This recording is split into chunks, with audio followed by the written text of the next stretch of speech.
Ya fakta ini ya. Salah satu anggota DPRD di Provinsi Gorontalo. Dia pernah jadi 7 periode, nggak pernah berhenti selama hidupnya jadi anggota DPRD. Bersaksi ke saya. Ada purnawirawan lah menjadi calon bupati kan. Dia menyampaikan seluruh anggota DPRD waktu itu diminta pergi ke Batam. Mereka dipersilakan belanja sepuasnya. Entertain selanjutnya adalah one man one food. Satu orang calon, ada lagi angkanya. Ada nggak calon bupati wali kota yang menang karena hemat paket miskin? Ada. Ada yang calon bupati, gubernur, kepala daerah yang duitnya habis nggak kepilih? Ada. Itu maksud saya. Pakai bahasa tolol boleh nggak? Tolol, saya berpikir. Kalau efisiensi. 580 anggota DPR bangsat nggak boleh kan? Kan nggak boleh nih. Kan nggak ada, saya sampaikan nggak boleh. Bukan bangsat. Tapi otaknya nggak bisa mikir gitu loh. Sekarang semua pedagang semua. Kalau misalnya PAN sudah bersekongkol, berkompromi, bernegosiasi dengan Gerindra, PKB, udah selesai sebenarnya. Pasti mereka akan kapling semua. Akan lahirkah pemimpin yang dicintai rakyat, yang perhatian sama rakyat, yang turun tiap hari menemui rakyat? Bullshit, omong kosong. Tai kucing. Nah, itu. Kepala daerah sudah bisa diselesaikan di Jakarta. Jadi nanti otonomi daerah, guna pengurus daerah itu nggak ada gunanya lagi, percaya sama saya. Jilat-jilat pantat aja elitnya gitu. Selesai. Jadi rakyat harus ngapain nih udah? Doa, bersyukur, selawat, sabar, diuji kesabaran kita gitu.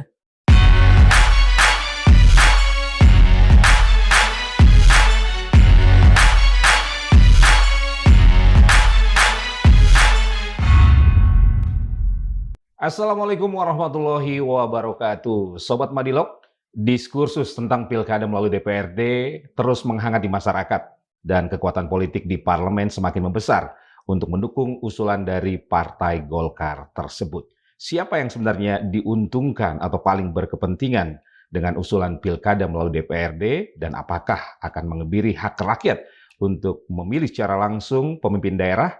Kita akan bahas bersama seorang pengamat politik dari Voxpol. Langsung saja saya sapa Pangi Sarwi Caniago. Udah, terima kasih. Siap, Abang Margi. Sudah hadir. Udah, menurut Uda apa sih latar belakang elit-elit ini dengan usulan pilkada melalui DPRD dan apakah ada mens rea dari usulan tersebut? Jadi kalau melihat mens rea, niat jahat ya, ada niat buruk ya, ada niat baik, itikat baik. Jadi sebenarnya kan kalau itikat baik katanya cerita yang saya dengarkan untuk efisiensi agar paketnya hemat gitu kan, supaya tidak banyak kepala daerah yang tersandra kasus hukum karena terlalu banyak habis high cost politiknya mahal besar. Nah yang kedua garis komando juga terganggu seolah begitu karena dia tunduk takluk kepada suara rakyat, tidak bisa diberhentikan di tengah jalan, tidak bisa dimakzulkan. Nah, dengan ada undang-undang kembali ke DPRD ini, ada dugaan mereka nanti bisa diberhentikan kalau tidak sesuai dengan selera jeroan kepentingan elit gitu kan. Bisa diberhentikan di tengah jalan lah, dimakzulkan lah. Kalau dipilih rakyat kan tidak bisa, kecuali dia melakukan tindak pidana korupsi atau asusila dan seterusnya itu bisa. Yang kedua adalah, saya kan ingin katakan begini, saya sebenarnya udah pernah Bang Margi menulis ini 26 Desember 2010 di Kompas. Waktu itu kan kalau nulis di Kompas kan ngeri banget itu seleksinya kan, prestis. Dan itu diterima. Saya tulis tentang kemunduran demokrasi. The starting point of demokrasi soal dikembalikannya wacana untuk dipilih oleh DPRD, kepala daerah ini. Yang kedua adalah sebenarnya kita itu seperti kain sarung, mutar-mutar begitu aja. Kita sedang mencari sistem pola ideal, kan begitu ceritanya. Tapi kita sedang mau otak-atik. Kita tidak settle kan sebenarnya. Kita sedang ada kondisi yang ingin penasaran. Rasa-rasanya nampaknya ini lebih baik nih. Nah, kalau kita coba begini, nah muncul kebosanan, fase kerinduan, mau gonta-ganti sistem. Dulu kita kan masih ingat DPRD yang memilih bupati wali kota.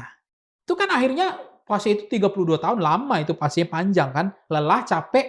Akhirnya 2004 kan muncul keinginan, ya, bagaimana kalau kita kembalikan ke rakyat aja yang pilih? Ada kerinduan itu, fase 30 tahun selesai. Muncullah 2004 itu pilkada langsung kan, dipilih langsung oleh rakyat. Ternyata setelah hampir 20 tahun ya, kalau nggak salah ya, 4 kali pemilu kan, sekarang 2025, ada kebosanan, kejenuhan lagi. Fase itu muncul lagi. Waduh, dibilang pertama biaya mahal, banyak tersandra kasus korupsi, ceritanya lagunya macam-macam lah ya, kerinduan itu. Akhirnya muncullah kerinduan. bolak-balik ceritanya begitu, kayak Sarini maju mundur tapi nggak cantik kan gitu. Tapi ini goyang poco-poco maju mundur nggak cantik juga akhirnya. Tapi nampaknya mereka mengatakan selalu alasannya efisien kan gitu. Ini sebenarnya alasan efisien ini akan mengalami patahan di tengah jalan, big bond-nya. Saya pastikan itu. Pertama, saya ingin katakan soal efisien ya. Yang membuat pemilu itu mahal ya, high cost itu bukan spanduk, bukan baliho, bukan biaya saksi, bukan mereka bayar iklan untuk kampanye, bukan bayar konsultannya, bukan bayar surveinya. Yang membuat pemilu kita itu high cost mahal itu adalah calon itu sendiri yang melakukan finishing touch, yang mengguyur, yang serangan duha, serangan fajar, serangan subuh itu, yang vote buying, money politik. Itu yang membuat pemilu kita mahal. Ada nggak calon bupati wali kota yang menang karena hemat paket miskin? Ada. Ada yang calon bupati, gubernur, kepala daerah yang duitnya habis nggak kepilih? Ada. Itu maksud saya. Pakai bahasa tolol boleh nggak? Tolol, saya berpikir. Kalau efisiensi. Oke. Ya. Nah, kalau bicara high cost, itu kan dimulai dari keluarnya rekom dari parpol kan? Untuk calon kan? Iya. Itu kan berbiaya juga kan? Nah itu yang soal itu nanti Bang Margi nggak sabaran ini kayaknya. Saya mau geser ke sana itu bisa kan? Bentar. Itu untuk mematahkan semua alasan asumsi selama ini. Bahwa efisiensi itu tidak ada urusan. Ya. Karena yang membuat pemilu itu mahal atau tidak mahal, itu kembali kepada calonnya aja. Ya kan? Nah, yang kedua adalah, Bang Margi kan nggak sabar soal itu. Saya punya kasus, ya fakta ini. Salah satu anggota DPRD di Provinsi Gorontalo. Dia pernah jadi 7 periode, nggak pernah berhenti selama hidupnya jadi anggota DPRD. Sekarang di Provinsi Gorontalo. Dia pernah statement, dia bersaksi ke saya. Saya ini anggota DPRD yang nggak pernah berhenti. Saya pernah mengalami era Orde Baru, dipilih oleh DPRD, dan saya juga pernah mengalami dipilih langsung oleh rakyat. Dan saya punya akal sehat untuk menjelaskan itu. Dia jelaskan. Dulu waktu dia jadi anggota DPR, waktu itu kalau nggak salah satu partai fraksinya ya di zaman dulu kan Golkar lah. Ada Purnawirawan lah menjadi calon bupati kan. Nah itu cerita dia, apa yang terjadi? Dia menyampaikan seluruh anggota DPRD waktu itu diminta pergi ke Batam. Ya kan? Oke. Kemudian sampai di Batam, mereka dipersilakan belanja sepuasnya, semaunya listnya. Beli barang apa? Elektronik. Di entertain. Di entertain lah di zaman itu. Termasuk tiketnya, hotelnya, dan seterusnya. Apakah cukup sampai di sana? Tidak. Entertain selanjutnya adalah one man, one food. Satu orang calon, ada lagi angkanya. Untuk memastikan bupati ini terpilih. Walaupun dia dari Purnawirawan. Kebayang nggak itu? Siapa yang bisa menghentikan itu? Di masa itu kan? Itu yang membuat, katanya justru akan lebih hemat. Justru ini hanya menggeser saja. Yang kemarin ada uang mie, ada uang jilbab, ada buku yasinan, ya kan? Ada uang sunat dulu kan kemarin. Ada uang sekolah, ada uang santunan nikah. Ini kan ada dikeluarkan itu sekarang. Nah, itu akan hilang kan? Persoalan yang muncul tidak segampang seindah yang dibayangkan. Bahwa tidak akan ada vote buying, money politik, akan hemat. Ini kan hanya akan terjadi yang tadi dari elit, dari rakyat pindah ke elit kan begitu. Nah, apakah penegak hukum kita akan mampu mengendus itu semua bau amis itu? Terjadinya persekongkolan itu? Kawin silang itu? Antara yang butuh suara. Mana ada? No freelance dalam politik. Bicara gratis mana ada? Orang mau jadi lurah RT aja ada setorannya katanya. Jadi pemuda Pancasila aja ada arah-arah ke situ kan. Jadi mau jadi ketua pemuda Pancasila, mau jadi bupati, wali kota, presiden. Katanya akan tidak ada biaya-biaya gitu, akan lebih hemat. Saya rasa-rasa kok nggak yakin sih. Ini dugaan saya, nggak yakin aja saya gitu, akan gratis gitu. Nah itu yang akan kita rasakan nanti gitu, bahwa yang katanya hemat, efisiensi itu justru nggak akan terjadi gitu, dugaan saya ya, nggak akan terjadi. Yang ketiga, tidak sampai di situ ceritanya, berat lagi nih. Apa yang terjadi kalau mereka dipilih langsung oleh rakyat? Ya. Apa yang terjadi apabila dipilih oleh elit DPRD? Nanti adalah apakah akan ada pemimpin yang datang menyapa, menyalami, bertemu dengan masyarakat secara langsung yang tidak bosan tidur dari rumah ke rumah, pulang malam, besok pagi hanya ketemu rakyat karena sumber legitimasinya dari rakyat. Nah, sekarang digeser. Buangannya adalah sumber legitimasi DPRD. Memang apakah perlu dia bertemu rakyat tatap muka? Apakah masih butuh mereka salaman akan lahirkah pemimpin yang dicintai rakyat, yang perhatian sama rakyat, yang turun tiap hari menemui rakyat? Bullshit, omong kosong. Tai kucing, nah itu bahasanya tai kucing kan untuk saya aja. Tai kucing bagi saya itu. Nggak ada begitu. Akan kita lahir pemimpin yang lahir dari rakyat, akan perhatian, peduli sama rakyat. Sumber legitimasinya dari elit kok, dari persekongkolan itu. Itu kan yang diduga akan problem di situ menurut saya. Ini otak saya lagi nyala nih. Jangan berharap nanti udah terlambat. Kadang-kadang begini, ketika kita sudah pilih nanti lahirlah pemimpin dari DPRD baru telat. Oh benar juga ya, nggak merakyat dia, nggak mau turun, dia elit. Buka kaca aja nggak mau lagi, karena dia nggak butuh kita lagi. Nah, itu setelah dialami, tapi mohon maaf telat. Gitu. Termasuk proses munculnya kandidat itu ya? Ya, karena kandidat udah pasti. Artinya yang sekarang saja ada biaya rokok dan sebagainya. Ya sedang sekarang aja udah turun ke rakyat aja, udah dipilih rakyat aja, banyak aja nggak mau turun, ya kan? Masih nggak merakyat, nggak perhatian, nggak peduli sama rakyatnya. Udah dipilih rakyat, apalagi dipilih pejabat elit. Sumber legitimasi kekuasaannya dia takluk kepada sumber kekuasaan dong. Ngapain lagi butuh rakyat? Nggak penting, sampah rakyat nggak berguna. Kan saya yang penting DPRD. Jadi motif elit politik mengusulkan pilkada melalui DPRD apa menurut Anda? Nah, saya nggak tahu apa keuntungan motifnya ya. Yang jelas bagi partai-partai kecil ini sebenarnya menggali kuburannya sendiri. Benar itu.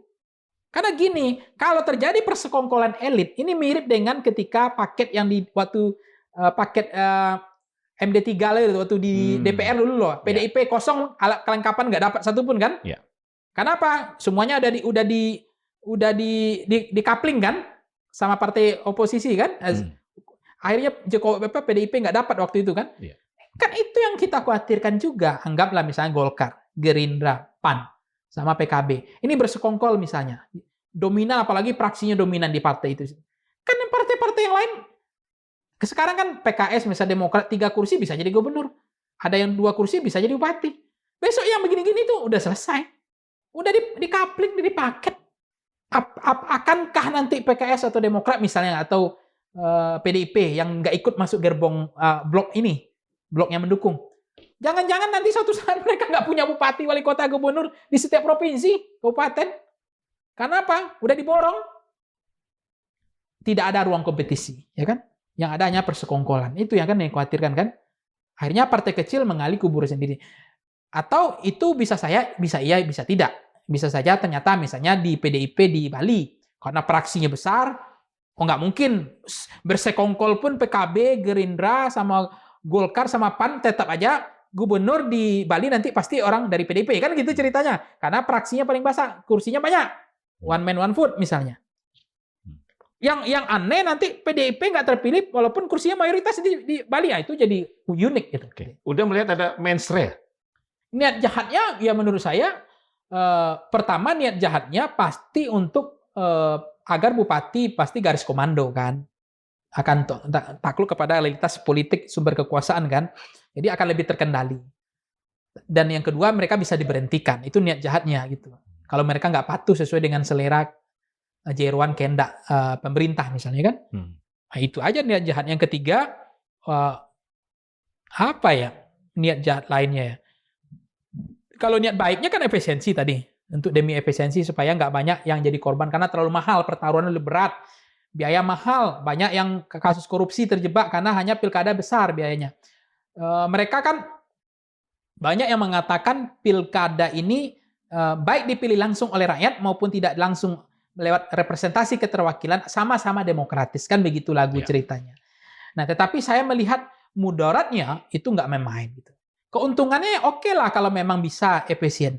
Tapi rasa-rasanya dengan kondisi penegak hukum kita hari ini kan, jaksa, polisinya, KPK-nya, apakah semampu itu? Apalagi mereka kalau ada juga ternak-ternak oligarki, ternak pegawai-pegawainya oligarki, gimana mau menangkap bau-bau amis uang-uang suap tadi itu kan gitu. Jadi saya lihat ada niat jahat, ada niat baik. Niat baik ini kan hanya untuk bagaimana belajar supaya misalnya keterbelahan agar masyarakat tidak terlalu terbelah.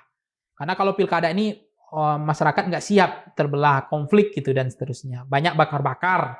Kan itu juga ada alasan selama ini terjadi keterbelahan sosial, politik, dan stabilitas politik terganggu karena pilkada ini keluarga bisa berantem, adik Ya, kakak bisa berantem oke. karena beda dukungan dan seterusnya. Bicara efisiensi, apakah nantinya hanya bergeser arena permainannya saja nih? Ya ini menggeser saja yang sebelumnya itu sumber-sumber kekuasaan itu ada sumber-sumber penentu itu ada pada rakyat, sekarang pada elit. Nah, nanti uang-uang finishing tax-nya, uang food buying atau money politik juga akan geser menurut saya. Sejauh mana nanti aparat penegak hukum kita mampu mengendus itu, menghentikan langkah itu, niat jahat mensreah untuk menyuap itu. Karena eh, orang ingin jadi bupati, siapa yang bisa meyakinkan jadi bupati gratis itu siapa ke saya gitu. Nggak akan ada biaya, ya kan? Nah itu kan akan ngumpul kepada satu pintu kan nanti akan setorannya kan. Nah itu kan juga akan terjadi. Saya nggak tanggung-tanggung loh. Ketika melibatkan DPRD nanti, misal terendus nih oleh KPK, oleh Kejaksaan Polisi, ternyata bupati ini dipilih dari suap. Karena dia bayar 500 juta masing-masing satu suara. Ketahuan. Satu gorong-gorong masuk penjara semua DPRD-nya. Bisa, apa namanya istilahnya, vacuum of power itu. Nggak ada lagi DPRD-nya. Udah disuap semua. Nah kan itu lebih bahaya lagi. Jadi nanti lagi akhirnya apa yang terjadi? Wah, kita rindu juga kembali kepada rakyat lagi. Udah 10 tahun misalnya kita coba nih. Capek juga dipilih oleh DPRD, semuanya elitis. Oh, ternyata anggota DPRD masuk penjara semua gara-gara disuap sama bupati, calon gubernur, kepala daerah. Nah, paling menurut saya 10 tahun udah bosan juga nanti. Percaya sama saya. Apa dampaknya terhadap demokrasi lokal di daerah-daerah? Udah. Ya partisipasi udah pasti masalah karena tidak melibatkan partisipasi dari rakyat. Yang kedua, pemimpin tidak dekat, tidak perhatian sama rakyat, tidak peduli sama rakyat kan. Dampaknya ya yang terasa. Yang ketiga adalah nanti yang saya melihat dampak secara tidak langsung nanti kondisi di daerah ini akan mengabaikan apa namanya nilai-nilai lokal ya yang terjadi di daerah gitu. Karena mereka akan lebih sentralistik. Jadi lebih nampak-nampaknya akan bukan otonomi daerah nggak akan berkembang dengan model begini karena orang nggak akan lebih leluasa kan, dia akan tunduk kepada kehendak tadi kan. Nah, kalau misalnya DPRD, misalnya ada juga wacana PDIP itu kan konsisten, dia gatekeeper gawang, penjaga gawang demokrasi kan. Ada yang minta 3 periode, PDIP yang menutup kanal itu, gitu kan. Presiden seumur hidup dan seterusnya kan PDIP yang jaga gawang demokrasi. Salah satu kan jaga gawang demokrasi kan dia nggak mau dipilih oleh DPRD. Tapi soal pemilihan anggota DPRD, mereka siap dievaluasi, dikoreksi. Misalnya untuk jadi anggota DPRD besok tidak perlu milih individu calegnya, tapi pilih partainya saja, biar partai yang mengutus orangnya. Misalnya ada 580 anggota DPR hari ini. Nanti partai kirim 1.000 orang nama berdasarkan konversi jumlah suara, dikonversi ke kursi. Nanti dari 580 diseleksi lagi oleh negara.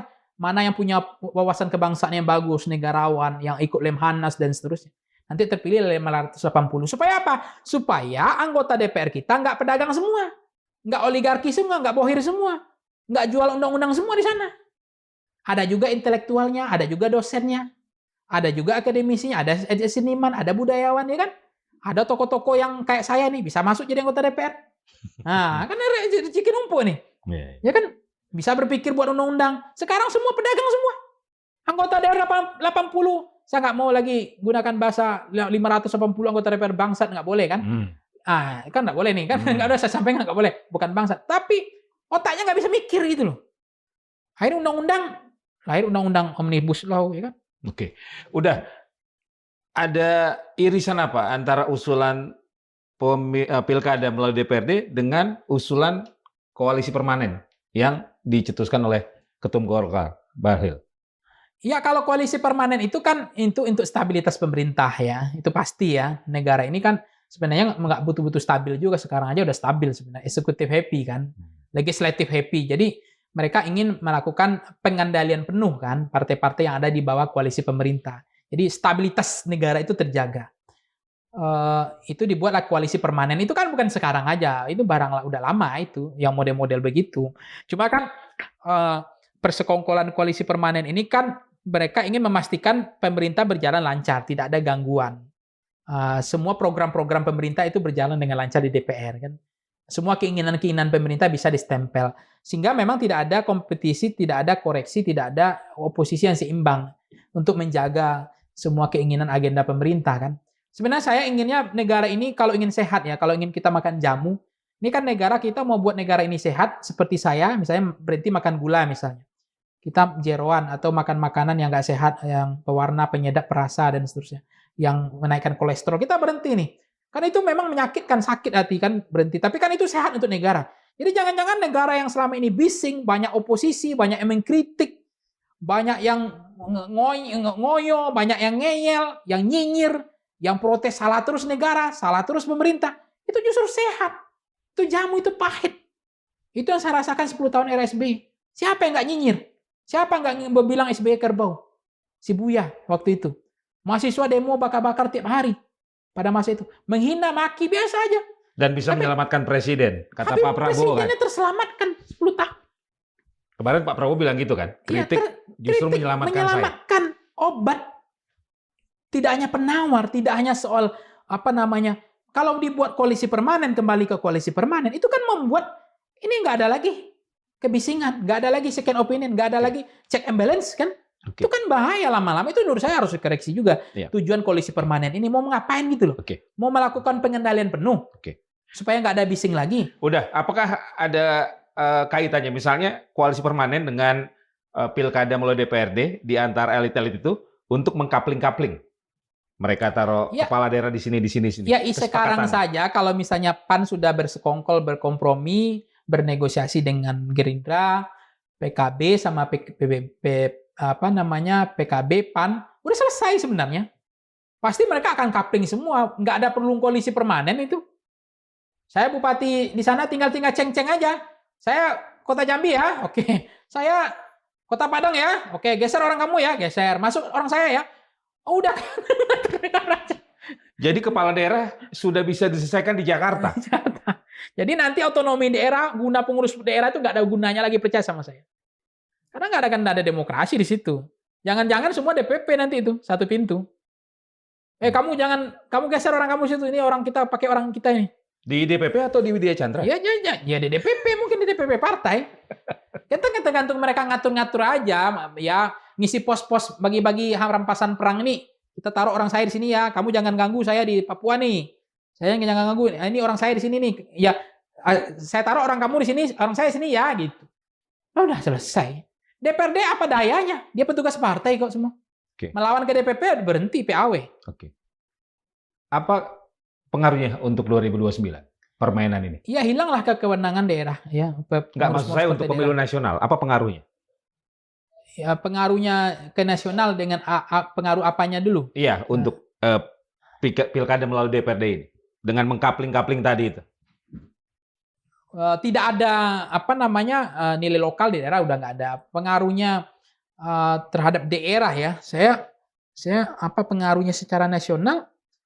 Ya, demokrasi sudah pasti udah hilang ya, pasti. Yang kedua, masyarakat sudah nggak dibutuhkan lagi kan di sini. Partisipasi masyarakat udah nggak ada terlibat. Hak rakyat dikebiri? Iya, rakyat udah dikebiri juga, udah habis kan. Yang ketiga adalah bahkan ya, Pak, ini pilkada ini ngomong serius juga saya kan ada penyelenggara pemilu. Kan pilkada itu juga ekonomi juga tumbuh kan. Nah, itu juga nggak akan tumbuh lagi karena pertumbuhan ekonomi dalam konteks ada yang cetak spanduk, ada yang kemarin sembako, maksudnya bantuan yang selama ini membantu rakyat kan, itu juga nggak akan muncul. Tapi saya nggak fokus ke situ sih sebenarnya. Fokus saya kalau melihat implikasi ya, saya juga mencermati kan dampaknya lebih besar mudaratnya gitu daripada keuntungan. Termasuk partisipasi publik dan keterikatan rakyat dengan pemimpinnya ya, di tingkat lokal. Iya, tingkat lokal. Yang kemudian negara luar akan mencermati Indonesia bukan negara demokrasi yang seperti ideal dulu gitu kan. Itu kan kita dianggap negara yang paling demokratis kan, pemilu yang paling banyak gitu kan. Nah, jadi memang perdebatan ini dari tahun kuda, dari musim durian sampai musim manggis sampai musim rambutan nggak selesai kan. Ya, oke. Tapi selalu kita seperti kain sarung, selalu ada kerinduan, selalu ada fase kejenuhan, dan selalu ingin coba-coba kembali gitu. Jadi Jadi menurut saya kok rasa-rasanya mau dibuat seperti ini, apa sih yang apakah yakin nanti Oke. mereka tidak akan Oke. tersandra kasus korupsi? Bupati, wali kota, gubernur yang dipilih oleh DPRD nih. Ya. Apa yakin mereka nanti pemimpin yang bersih? Jangan-jangan semua itu anak toke, anak bohir, anak oligarki semua nanti bahayanya. Udah, kalau melihat pertemuan di Widya Chandra di kediaman Bahlil ya, ada Dasko, ada Caimin, ada Zulhas. Siapa di belakang mereka? Atau ada kepentingan apa? Ya, kepentingan mereka kan ada juga mengatakan dikatakan ini ada kerinduan di Orde Baru seperti itu, ya kan? Karena bupati itu cukup tidak perlu dilibatkan rakyat gitu kan. Tapi ada juga perdebatan yang ingin menyampaikan karena gubernur itu adalah representasi keterwakilan tangan rakyat dari pemerintah pusat, keterwakilan tangan pemerintah pusat di daerah itu kan gubernur. Gubernur nggak punya wilayah, nggak punya rakyat. Jadi gubernur itu buang-buang duit aja dipilih langsung oleh rakyat. Kosnya besar, tapi kewenangan nggak ada kan kira-kira gitu. Itu kan menurut saya masih bisa kita perdebatkan lah, masih common sense lah, masih rational choice lah. Tapi ketika bupati gitu ya, wali kota itu juga mau diambil, mau dirampas untuk dikembalikan kepada dikembalikan kepada partai DPRD dalam konteks ini untuk memilih, itu yang menurut saya pada titik nadir yang agak mengkhawatirkan juga gitu. Sebenarnya gini, nanggung-nanggung banget sih gitu. Kalau memang supaya hemat, efisien, supaya nggak buang-buang duit, sekalian aja semua DPRD juga nggak usah dipilih langsung gitu loh. Jadi supaya fair nih. Kapan perlu nanti presiden nggak usah aja pilih langsung, MPR aja. Jadi supaya selesai semua ini, jangan nanggung-nanggung gitu. Jadi nggak ada lagi yang pilih langsung oleh rakyat, karena rakyat dianggap biang kerok kan buat masalah. Rawan money politik, dianggap rakyat belum matang, pendidikan masih rendah, ekonomi masih susah, jadi susah memilih pemimpin yang ideal gitu. Nah kalau udah begitu ya udah nggak usah ada satupun yang dipilih langsung oleh rakyat. Presiden dipilih MPR, nanti anggota DPRD provinsi, kabupaten, kota atau anggota DPR RI kita dipilih oleh partai, nggak usah dipilih langsung oleh rakyat lagi gitu. Apakah memang arahnya ke sana? Presiden dipilih MPR, dikembalikan lagi? Ya nampaknya bisa, ya bisa tiga. Itu kan dugaan saya. Namanya kita pengamat ini suka mencurigai kan, bau-bau amis seperti ini kan. Tapi karena supaya kita nanti nggak menyesal, oh ternyata telat, nggak bisa kan, banyak begitu sekarang pengkritik zaman dulu kan. Sekarang baru sadar setelah rezim Mulyono selesai baru sadar siuman semua kan, telat gitu. Maksud saya kalau kita melihat itu harus diantisipasi gitu. Sehingga memang saya mengatakan memang pemilu itu mahal ya, butuh kesabaran berdemokrasi berakyat ini. Tapi jauh sih lebih ideal sih menurut saya. Idealnya begini, kita masih merasakan ada pemimpin yang mau turun ke bawah, menyapa rakyat, bertemu rakyat. Kalau nanti dipilih oleh DPRD, jangan berharap deh gitu. Mereka akan mau bertemu, menyapa, menyalami, bertatap muka dengan rakyat. Iya, udah pilkada kan tidak hanya proses pergantian pemimpin daerah ya, tapi juga bentuk koreksi dari rakyat terhadap pemimpinnya, termasuk kepada partai-partai pengusungnya. Kalau nanti dikembalikan ke DPRD, berarti fungsi koreksi rakyat itu tidak bisa jalan? Nggak akan ada koreksi. Ya kalau sekarang kan koreksinya ada hukuman kan. Kalau dia nggak benar, tidak ada kepuasan, dia tidak dipilih langsung oleh rakyat lagi, tidak dipilih rakyat lagi kan. Nah sekarang besok mau dia puas mau puas ya tergantung elitnya, tergantung DPRD-nya, tergantung DPP-nya, partainya kan. Jadi nggak ada koreksi nanti ke depan. Maka memang mereka akan kerja, nggak akan bagaimana ya jilat-jilat pantat aja elitnya gitu. Selesai. Oke, akhirnya mereka nanti para kepala daerah itu hanya bekerja untuk majikannya, bukan untuk rakyat. Bukan untuk rakyat. Kan dia bekerja pada sumber kekuasaannya. Sumber kekuasaannya kan bukan rakyat yang menentukan. Jadi nanti kita akan menjadi musibah kita itu adalah akan banyak orang yang akan menjadi pejabat yang semakin feodal. Itu yang jadi musibah nanti. Itu yang kita khawatirkan kan. Ini kan dugaan saya ya. Tapi sebenarnya bukan dugaan ya. Kita tuh 32 tahun kan dipilih DPRD. Ya. Makanya di zaman saya itu kabupaten saya Sijunjung misalnya. Itu semua dulu kok militer-militer semua. Punawirawan, bupati. Ternyata memang dipilih DPRD dulu kan. Ada praksi Golkar gitu zaman itu kan. Punawirawan. Dulu saya masih ingat itu. Praksi ABRI. Ya, praksi ABRI dan seterusnya. Itu termasuk bupati di kampung saya tuh mantan jenderal. Punawirawan lah gitu. Meskipun situasinya tentu beda ya. Darus Apan itu bukan jenderal sih. Tapi intinya TNI lah gitu di zaman itu, dipilih DPRD. Dan itu saksi-saksi masih banyak. Sebenarnya kalau mau Meskipun speak up, mereka juga di-dropping oleh pemerintah pusat ya? iya pastilah kan. Sebenarnya kalau mau ada speak up ngomong sekarang bersaksi lah anggota DPRD itu. Dia juga pernah saya mengisi apa namanya, mengisi acara lah anggota DPRD itu curhat. Itu dia bilang, ini mimpi siang bolong Pak, utopis semua ini katanya. Yang dilakukan akan efisiensi akan lebih baik itu nggak akan ada. Ini adalah hal yang terbaik. Tinggal bagaimana misalnya kemarin supaya pemilu itu hemat, misalnya biaya saksi itu ditanggung negara. Kan itu yang dikoreksi. Jangan dibebankan kepada calon karena per TPS, satu TPS 200.000. Kalau ada 2.000 TPS mencret kita jadi bupati. Nah, itu problemnya sekarang. Itu yang dibereskan. Bukan menggeser ini gitu loh. Mandat legitimasi yang rakyat udah terbiasa. Nah, kemudian apalagi yang mahal? Biaya alat peraga, spanduk, baliho. Nggak boleh lagi pribadi yang cetak, negara yang menyiapkan. Titiknya di mana? Negara yang menentukan. Sehingga kita nggak ngeluarin lagi budget untuk bayar spanduk alat peraga. Kita hanya untuk pidato aja, ceramah. 5 titik per hari. Negara yang tentukan titik ini mana aja. Nanti makanan snacknya, uang kopinya, negara yang siapkan. Kan bisa sebenarnya kalau mau. Kalau berat 5 titik, 3 titik deh per hari. Kampanye selama 2 bulan. Ya kan, untuk meyakinkan rakyat. Itu kan fair, equal, setara. Titiknya sama. Nggak ada lagi ya tuh. Dulu kalau sekarang kan ya memang iya. Yang kaya spanduknya banyak. Bupati yang kere spanduknya dikit. Berarti spanduknya dikit. Bupati kere. Ya, nah, kalau ini iklannya banyak, spanduk bupatinya kaya. Kan gitu. Besok setara. Iklannya sama, dipasang sama-sama di media mana, sama-sama. Apakah pemilu masih mahal? Nggak akan mahal. Tetap akan mahal kalau put buying, money politik hari hanya. Jadi kalau supaya nggak put buying, nggak money politik finish tengah, ya kontrol sama negara. Dibenahi. Bukan merubah sistem. Begitu ketahuan lapangan becek, bukan lagi soal hanya peringatan-peringatan, bukan lagi langsung dikeluarkan dari lapangan calon yang ketahuan itu melakukan money politik dan seterusnya itu misalnya dikeluarkan dialienasi eliminasi, diskualifikasi gitu loh. Diskualifikasi. Nggak ada negosiasi, nggak ada lobby-lobby gitu, nggak ada lagi. Langsung tegas di situ.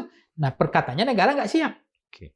Udah, kalau melihat peta politik di parlemen saat ini, tampaknya revisi undang-undang pilkada akan mudah untuk menggolkan usulan ini. Ya, ini kan sebenarnya akan mudah, akan lancar, tidak ada halangan. Tapi kan kita nggak tahu nanti MK bisa saja melakukan hal yang berbeda kan, sebagai gatekeeper penjaga gawang demokrasi kan, kalau dianggap ini tidak demokratis atau mengganggu kita sudah negara yang demokratis selama ini gitu. Jadi kembali ke nanti ini lolos, ini lancar, hampir bebas hambatan, tapi MK nanti kan bisa saja dilakukan GR lagi ke MK bahwa ini tidak sesuai dengan semangat kita dari awal gitu. Ada semangat yang mundur. Ada semangat feodalisme, ada semangat sistem satu komando gitu kan. Jadi rakyat tidak mendapat tempat lagi gitu. Jadi saya senang lah Ibu Megawati ini kan tokoh demokrasi kita nih. Buktinya PDIP hari ini kan masih kokoh ya untuk tidak mau. Tetapi untuk pemilihan DPR RI hari ini PDIP sangat setuju. Ada keinginan untuk diseleksi lagi gitu. Nggak usah diberikan kepada rakyat, tetap diseleksi oleh partai, tapi dia tetap milih partai aja gitu. Supaya anggota DPR yang terpilih di sana tidak lagi toke, tidak lagi bohir, tidak lagi cukong gitu loh. Kebanyakan ada intelektualnya, ada dosennya, ada senimannya, ada budayaan dan seterusnya. Oke, tapi untuk usulan pilkada melalui DPRD sekarang tersisa PDIP Perjuangan ya? Iya, nampaknya PKS masih mikir-mikir ya? Kontemplasi mungkin, masih bertapa dulu. Termasuk katanya Demokrat udah clear juga katanya gitu ya. Demokrat balik badan? Balik badan katanya kan di rezim nggak mungkin. Artinya Demokrat mungkin penyesuaian adaptasi. Iya. Bahasa halusnya adaptasi. Kalau nggak pertaruhannya kan kursi menterinya kan itu mungkin ya. Oke. Tapi sekokoh apa PDIP akan menghadapi situasi di parlemen nanti untuk revisi undang-undang pilkada ini? Ya kalau PDIP kan memang kokoh perjuangan dia kan tidak akan berubah itu karena itu mandat rakyat dia nggak mau diambil lagi. Itu aja sih sebenarnya. Yang kedua, kokoh perjuangan PDIP kan mereka ini nggak mau penyanderaan suara rakyat seperti itu kan. Tetapi kan PDIP nggak saklek juga ketika DPR RI tadi PDIP punya usulan sistem proporsional tertutup, bukan lagi terbuka. Karena kalau terbuka itu kan mengangkat figur yang dominan. Jadi sosok ketika proporsional tertutup itu partai kalau proporsional terbuka itu partai nggak punya wibawa, nggak punya bargaining. Partai lebih menonjol itu adalah figur dominan, artis, kekuatan sosok populis kan gitu. Tapi kalau proporsional tertutup itu kan kekuatan ada pada partai. Partai ID-nya kuat. Nah, PDIP saya lihat itu konsisten di situ. Dia ingin tetap proporsional tertutup, tidak terbuka, tapi pemilunya ada kecenderungan saya nggak tahu ya, tapi perdebatan selama ini ada juga yang masih saya dengar-dengar, tapi bisa ya bisa tidak. Untuk gubernur oke lah gitu. Kalau memang mereka nggak punya yang nggak punya wilayah, nggak punya penduduk, oke. Tapi untuk bupati wali kota harga mati kan, nggak bisa lagi gitu kan, tetap harus dipertahankan. Gitu. Oke, di masyarakat udah melihat ini mendapat penolakan yang cukup deras atau sepertinya adem ayam aja? Ya sebenarnya kalau survei-survei saya dulu ya, saya nggak tahu survei yang sekarang, Gen Z atau milenial atau survei. Apakah Bapak Ibu setuju nggak kembalikan DPRD yang milih Bupati Wali Kota? Itu hampir 85% nggak setuju, 83%, 70%. Hampir berapa kali? Ini kan isu ini bukan kali ini. Ya. Isu ini kan berulang-ulang, udah sejak 10 tahun kan. Saya selalu kan saya survei pertanyaan itu. Itu nggak ada yang di atas di bawah 75%. Di atas 75% tidak setuju. Itu problemnya sekarang. Oke. Apakah akan berani? Ini kan ibarat menggal leher bebek nih. Kalau ragu, repot. Mereka harus putus leher bebek ini. Yakin nggak mereka dengan sistem ini? Dan mereka kan yakin per hari ini. Bahwa ini yang terbaik, harus dikembalikan ke DPRD. Dan kita kan sudah punya pengalaman, seringkali elit politik mengabaikan aspirasi publik, udah. Ya, itu udah pasti kadang-kadang demo besar pun undang-undang tetap jalan kan. Ke anjing mengonggong, ke vila berlalu. Kan gitu-gitulah. Banyak demonstrasi waktu itu, undang-undang Omnibus Law tak kata palu, KPK-nya direvisi, dan seterusnya. Nggak bodoh-bodoh, aspirasi rakyat kadang-kadang dianggap tidak menjadi penting untuk didengar gitu kan.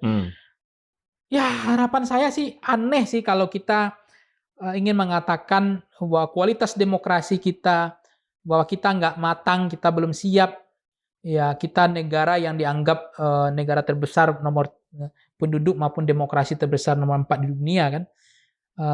Coba kalau kita tes ya, Singapura, maksudnya Amerika itu demokrasi, itu dipilih langsung ya kan.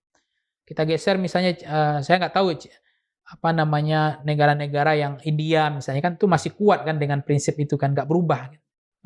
Nah kita tiba-tiba kita ingin mengkoreksi sistem bahwa yang salah itu sistem. Tapi nanti akan ada penyesalan. Ini catat omongan saya, pasti akan ada penyesalan kalau 10 tahun ini diterapkan ini. Besok anggaplah 2029 nanti akan dipilih oleh DPRD paling kuat 10 tahun. Oke. Nah, habis itu digugat lagi. Oke. Ada kerinduan lagi, dikembalikan lagi kepada rakyat. Itu pasti terjadi nanti, pasti itu. Oke. Dan rakyat selalu menjadi korban kelinci percobaan demokrasi. Yang uji coba, otak-atik, rasa-rasa enak. Rasa-rasa, padahal pembelajaran politik itu adalah kita nggak boleh seperti keledai, termasuk kepada lubang yang sama berkali-kali kan. Jadi, demokrasi memang mahal, tetapi dengan demokrasi hari ini kan kita bisa mendapatkan pemimpin yang masih perhatian sama rakyat. Ya. Kita dengan demokrasi kita bisa ngomong masih bebas. Kan. Tapi kalau demokrasi udah hilang ya hak bicara kita udah mulai berkurang kan. Nah itulah kemudian dengan demokrasi kita rakyat yang menentukan siapa pemimpinnya. Kebayang nggak sama Pak Margi nanti? Dia bupati yang nggak kita kenal. Yeah. Dia tiba-tiba hanya karena dekat sama elitnya, ya kan? Dia karena bohir, toke, oligarki dia kuasai. Tiba-tiba jadi bupati gitu. Dia lebih berat lagi nanti. Orang bukan daerah sana, bukan lahir di sana, besar di sana, tiba-tiba diekspor gitu loh. Daerah-daerah lain jadi bupati di situ. Dikondisikanlah oleh DPRD-nya kan. Ya. Udah, apa yang terjadi terhadap kehidupan demokrasi kita ini ketika misalnya nanti usulan pilkada melalui DPRD ini digolkan di parlemen, sementara publik tidak mengendaki itu. Apa yang terjadi? Itu melawan arus rakyat kan. Legitimasi rakyat kan mau digeser kan. Rakyat itu kan udah terbiasa mau legitimasi mau diambil kan hari ini. Dan udah terbiasa dipilih langsung selama ini kan. Nah ini saya lihat begini. sekarang saja presiden ini kan mengalami tantangan yang nggak gampang. Media sosial kuat sekali. Kelompok-kelompok kritis luar biasa hari ini. Bahkan di stand up komedi aja jadi lucu-lucu, politik tuh berani sekali orang kan. Tetapi kan itu sehat bagi pemerintahan hari ini karena ada check and balance, ada pikiran lain, ada dialektika lain, ada tesis antitesis dalam berpikir. Pemerintah tidak selalu benar, pemerintah boleh dikritik. Pemerintah bukan titah Tuhan, pemerintah adalah bukan suara kebenaran mutlak. Ini bukan negara feodal. Ada second opinion, ada challenge tantangan pemikiran kritis dari masyarakat. Itu bising, itu ribut, itu luar biasa di mana-mana suara, tapi itu sehat bagi negara. Nah sekarang pengkondisian ini ketika bupati juga tidak ada nilai-nilai kebebasan bagi mereka ke depan ya. Satu komando, garis putus-putus sudah nggak ada. Ditempatkan nanti yang menjadi pejabat adalah sesuai dengan selera elit. Nanti dia nggak akan temu nuansa kebatinannya. Kan gini ya, pemimpin itu kalau bupati, wali kota, gubernur, siapapun, itu kita tahu rakyat itu mana pemimpin yang dia menyatu dengan rakyatnya. Dari tatapan matanya, dari salaman tangannya, dari nuansa kebatinan, nuansa hati. Dia tahu ini pemimpin jahat, dia ngerti. Ini pemimpinnya nothing tulus, dia tahu. Dari tatapan mata dia tahu ini pemimpin yang lahir betul-betul dari rakyat. Dia mencintai rakyat. Dia tahu. Tiba-tiba nanti siapa ya? Saya nggak tahu. Tiba-tiba ini jadi bupati gitu. Hanya karena DPRD, karena dia tadi bisa maintenance semua, bisa di full service semua, ya kan? Bisa dia kondisikan dia punya akses pada elit DPP-nya, itu kan bisa.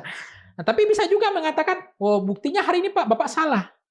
Ada yang bupati hari ini misalnya kemarin nggak ada calon tunggal, nggak ada kompetisi nih. Ternyata pemilu itu kan nggak penting sebenarnya kan yang calon tunggal, tapi kualitasnya nggak kaleng-kaleng juga. Contohnya, dia bilang gitu kan, bagus juga Pak.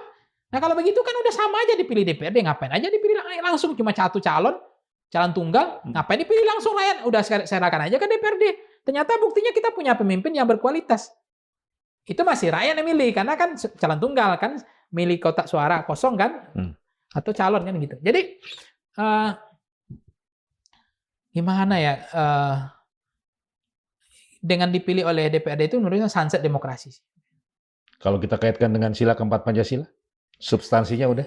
Ya keterwakilan kan, keterwakilan. Ya keterwakilan musyawarah mufakat kan dia bilang gitu, konsensus musyawarah mufakat.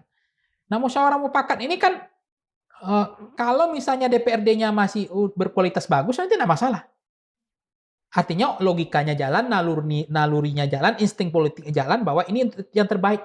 Tapi kalau di situ dagang semua, bisnis semua nanti di situ, no freelance, who gets what, where and how, bicara apa, dapat apa, bagaimana, selesai. Transaksional, pragmatis. Memang nanti menjadi bupati gratis. Gitu. Posisi Pak Prabowo terhadap usulan ini udah melihatnya seperti apa? Ya kalau presiden kan udah mendukung bahwa udah mengevaluasi bahwa kita nggak siap kan begitu presiden ngomong. Ya kita menang aja udah pusing balikin modal kan gitu. Ya karena boros. Di awal siapa suruh pot buying? Kenapa lu ngeluarin duit besar-besaran kan gitu. Oke. Ya itu kalau presiden kan jelas posisi standingnya kan jelas presiden. Ya udah kita ingin kembali kepada DPRD gitu kan. Tapi kan seringkali juga Pak Prabowo merespon atau mendengar aspirasi dari publik. Harusnya kata sting the water aja, cek ombak nggak apa-apa. Tapi kalau Presiden SBY itu pernah melakukan cek ombak. Ketika dikeluarkan, ini kan udah pernah disahkan. Keluar perpu sama Presiden SBY. Karena dia mendengar aspirasi rakyat. Kalau nggak dia terancam. Karena itu mandat rakyat mau diambil, protes rakyat nggak suka, nggak terima. Akhirnya kan SBY mengeluarkan perpu pada masa itu, akhirnya tetap dipilih oleh rakyat. Padahal di undang-undang udah keluar kan, dipilih oleh DPRD kan waktu itu. Nah, saya nggak tahu nih kemana nanti buangannya Presiden Prabowo ini. Apakah dia ngotot, maksa, ketika hasil survei atau hasil aspirasi rakyat nanti menolak, demo di mana-mana nggak mau dipilih DPRD, atau nanti orang handing aja, happy aja, mau dipilih oleh DPRD silakan, mau dipilih langsung silakan, gitu. Yang penting dapat pemimpin yang berkualitas, yang berkelas, yang betul-betul mencintai rakyatnya dan rakyat mencintainya kan gitu. Yeah. Punya kepekaan tadi, punya sense of politik. Tapi enggak selalu katanya kan pemimpinnya pilih langsung oleh rakyat juga bagus kan begitu, koreksi selama ini. Juga hasil suap, juga hasil money politik, vote buying. Buktinya yang pemimpin yang terpilih hari ini juga karena pengusaha gitu kan. Ada oligarkinya, ada pemodalnya. Jadi ketika mereka terpilih juga nggak rakyat-rakyat banget gitu loh. Ada juga yang bilang begitu. Jadi problem mendasarnya itu di rakyat, elit politik, partai politik, atau di penyelenggara pemilu? Penyelenggara pemilu kita kan masih negosiasi. Kompromi kan itu problemnya, hukum nggak tegak. Nah masalahnya sekarang kalau rakyat, pendidikan politik memang masih, itu nggak bisa, pendidikan kita misalnya masih rendah, tamatan SD masih dominan. Pendapatan kita di atas 700.000 masih dominan misalnya data begitu ya. Masyarakat kita, tapi kian hari kan makin cerdas juga. Keterbelahan konflik makin menurun. Kan ukuran KPI-nya. Terus banyak calon-calon yang kere kepilih. Berarti kan rakyatnya juga sudah cerdas. Ya mohon maaf, saya nggak contoh Sumatera Barat lah contohnya. Itu nggak. Jadi ya saya tahu lah Pak Mayaldi, Bu Emaldi itu berapa duitnya, nggak banyak-banyak banget. Bisa jadi gubernur kok di Sumatera Barat karena dicintai rakyatnya. Karena nggak berreligi. Perhatiin sama rakyatnya tiap hari turun misalnya. Paling maju juga Pak. Saya tahu paket hemat. Saya bantuan dia lah kemarin jadi gubernur kan, saya timnya konsultan bersama surveinya. Nggak banyak, mungkin besar, saya paham itu berapa anggaran. Jadi gubernur. Ya tiap hari turun. Dia turun ke rakyat itu, dia cita-cita, kerinduan dia nyaman dan happy. Itu problemnya. Bayangkan nanti kalau ada pemimpin, dia turun sampai sekarang, udah dipilih rakyat aja, dia turun aja, salaman cipikikian ada, begitu keringat orang miskin nempel di sini, dia stres, cari air galon gitu. Turun ke bawah tuh nggak mau, ngapain? Aduh, karena terpaksa aja, karena mau di pilkada, yaudah turun aja. Dia nggak menjiwai rakyatnya, dia nggak happy, dia nggak senang. Sebenarnya dia terpaksa suruh bapaknya jadi bupati, kan itu yang terjadi. Bayangkan yang dipilih DPRD nanti ke depan, kita nggak tahu nih modelnya kayak apa. Apalagi hasil DPRD besok itu hasil semua dari vote buying. Lapangan becek, DPRD itu apalagi lapangannya becek banget. Udah normalisasi itu satu suara berapa ratus ribu, ada yang amplop 100.000, 200.000, udah rahasia umum semua itu. Jadi ingin mendapatkan bupati yang ideal, prosesnya aja orang terpilih aja bermasalah. Jadi rakyat harus ngapain nih udah? Doa, bersyukur, selawat, sabar, diuji kesabaran kita gitu. Ya, saya nggak akan berharap banyak bahwa mereka meyakini, mereka kasih garansi bahwa dipilih DPRD itu akan merakyat, dipilih DPRD akan mereka tidak akan terjebak kasus korupsi karena mereka nggak ngeluarin duit banyak modal, mereka akan terpilih adalah orang-orang yang betul-betul mencintai dan dicintai rakyatnya. Karena yang mewakili anggota DPR yang berkualitas, yang ngerti siapa pemimpin terbaik untuk kabupaten tersebut. Oke. Tapi itu semua menurut saya utopis. Jadi siapa sebenarnya pemilik republik ini? Ya masih oligarki sih, pemilik modalnya. Bukan yang lain-lain pejabat itu kan dianggap sebagai bonekanya saja. Nah itu juga yang dikritik kan, bupati wali kota sekarang, gubernur sekarang itu kan punyanya oligarki katanya begitu, dimodalin. Mereka nggak ngeluarin duit juga gitu. Di DPRD juga nggak akan berubah juga ya, situasi itu. Yang terpilih anggota DPRD memang ada yang nggak punya uang sekarang, yang miskin. Memang anggota DPRD sekarang gratis semua duduk. Kan mungkin ada yang kere terpilih anggota DPRD, ada. Mungkin ada yang nggak, ada juga saya 1% pun nggak pernah ngeluarin duit. Terpilih saya jadi anggota DPRD. Ada juga yang bilang gitu ceritanya ke saya. Tapi juga nggak sedikit omongan lapangan becek yang kita dengar itu. Mau partai Bismillah dengan partai nggak Bismillah melakukan amplop itu sama, finishing tax. Ini 200.000, ini 300.000. Sama-sama ngasih. Ini nggak kepilih, ini kepilih karena beda 100.000. Finishing tax. Ini udah kasih bantuan sunat, udah buat jalan, udah kasih karangan bunga orang mati, belikan kain kafan, pengajian datang. Ini nggak ngasih duit, ya. Hanya berarti ini akan jadi elektoral menurut Presidia. Dia akan pasti kepilih nih, karena udah berbuat baik sama orang. Udah bangunin jalan. Datang di sini nih, kasih 200.000. Yang dipilih yang ini nggak dipilih nih. Lupa dia. Ini kan bantuan pemerintah, Pak, program katanya. Nanti kalau lewat DPRD kan nggak ada gitu lagi dah. Enggak, itu kan ceritanya. Nggak akan gitu lagi. Kayaknya mudah-mudahan nggak gitu. Pindah tempat. Pindah tempat aja. Oke. Jadi Kalau orang-orang Minang ini sistem sigap ganti baru ini. Iya. Jadi masalahnya manusianya, bukan undang-undangnya, Oke, bukan sistemnya. ya. Udah, terima kasih sudah Iya. bersama Madilog. Sobat Madilog, demikian tadi perbincangan saya bersama Pangi Sarwicaniago, pengamat politik dari Voxpol ya, Iya. terkait usulan pemilihan kepala daerah melalui DPRD yang kembali diinisiasi oleh Partai Golkar, seperti yang disampaikan oleh Ketua Partai Golkar, Bahlil Lahadalia. Dan tampaknya arus utama usulan tersebut semakin menguat di parlemen. Kita tinggal tunggu saja apakah nanti pemilihan kepala daerah akan diambil oleh DPRD atau rakyat masih diberikan hak untuk memilih pemimpin di daerahnya masing-masing. Semoga bermanfaat. Saya Margi Sari pamit. Wassalamualaikum warahmatullahi Ah. wabarakatuh.